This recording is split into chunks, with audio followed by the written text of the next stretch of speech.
ফেরাউন তার স্ত্রী সন্তানদেরকে রাজমহলে ডেকে বলতে লাগলেন, ওহে আমার প্রিয়তমা আসিয়া, তুমি আমার প্রথম জীবনের স্ত্রী এবং সমস্ত স্ত্রীদের মধ্যে আমি তোমাকে সবচেয়ে বেশি ভালোবাসি। আমি জানি তুমিও আমাকে প্রাণাধিক ভালোবাসো, কিন্তু আমি এই ব্যাপারে খুশি নয় যে আমি এক ব্যাপারে তোমাকে আদেশ করব আর তুমি তা প্রত্যাখ্যান করবে। বরঞ্চ আমি যাহা বলিব তোমাকে সেই সব কার্যাদি অক্ষরে অক্ষরে পালন করতে হবে।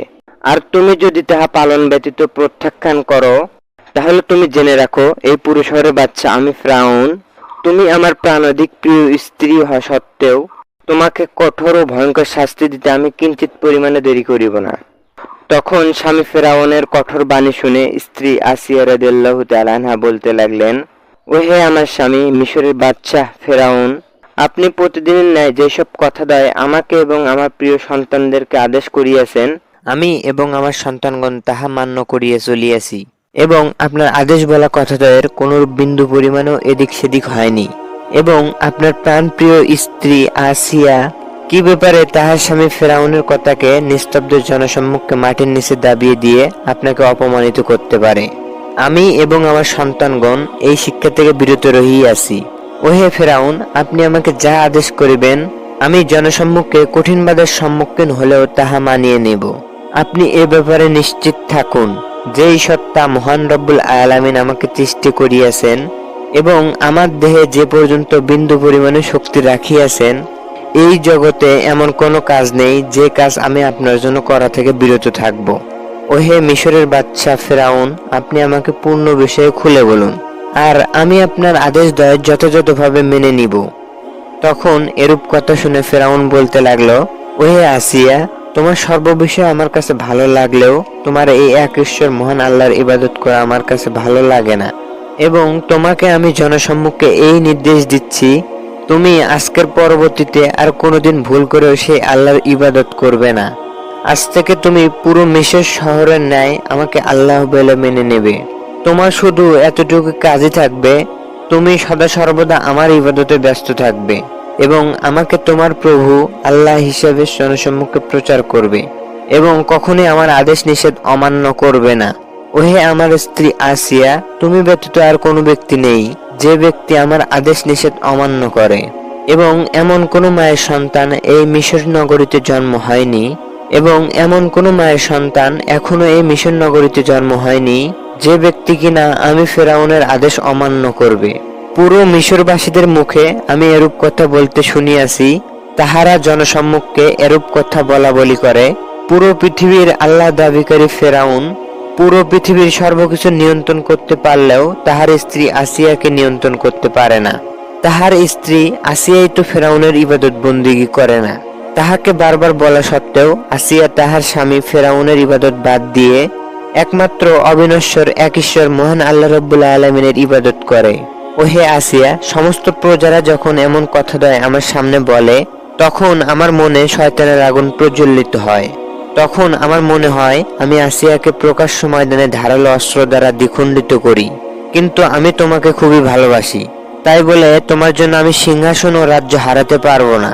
ওহে আমার স্ত্রী আসিয়া, তোমাকে আমি শেষবারের মতো বলছি, তুমি অতি শীঘ্রই আমি ফেরাউনকে আল্লাহ বলে মেনে নাও, নচেত তুমি আমার স্ত্রী হওয়া সত্ত্বেও তোমাকে জনসম্মুখে এরকম ভয়ানক শাস্তি দেব, যাহা দেখে পুরো পৃথিবীর সমস্ত ব্যক্তিদ্বয়ের অন্তরে এমন কম্পন ধরে যেন যাহা দেখে আমি ফেরাউনও খুশি হব। ওহে আমার স্ত্রী, তুমি আমাকে আল্লাহ বলে মেনে নাও।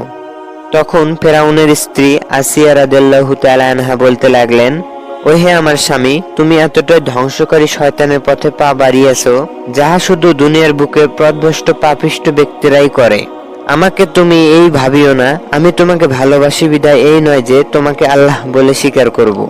আমি আমার শরীর দ্বিখণ্ডিত হয়ে গেলেও তাহা বলতে পারবো না।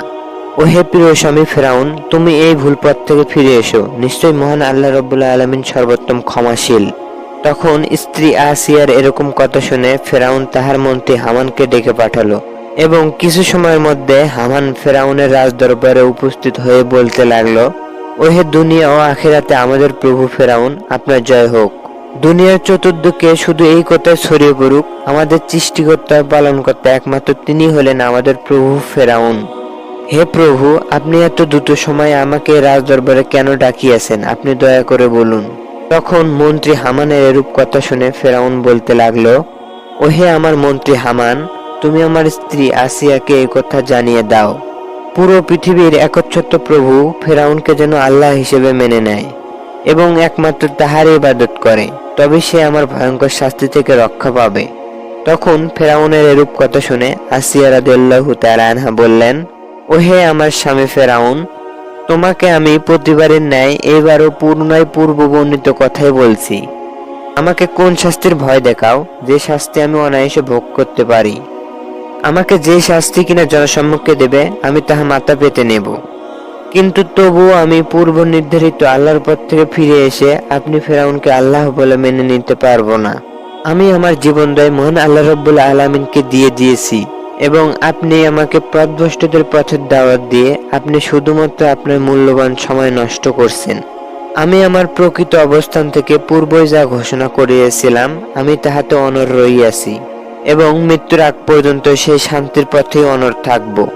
আমার দেহে প্রাণবায়ু সচল থাকা অবস্থায় পৃথিবীর কোনো শক্তি আমাকে পথভ্রষ্টদের পথে পরিচালিত করতে পারবে না। ওহে ফেরাউন, আপনাকে আমি চিনি। আপনি যেই পথে সমস্ত মিশরবাসীদের আহ্বান জানিয়েছেন সেই পথ হলো শয়তানের পথ এবং আপনার পথে অনয়ন করা ব্যক্তিরা দুনিয়া ও আখিরাতে পথভ্রষ্ট ব্যক্তিদের কাতারে দাঁড়িয়ে শাস্তি ভোগ করবে।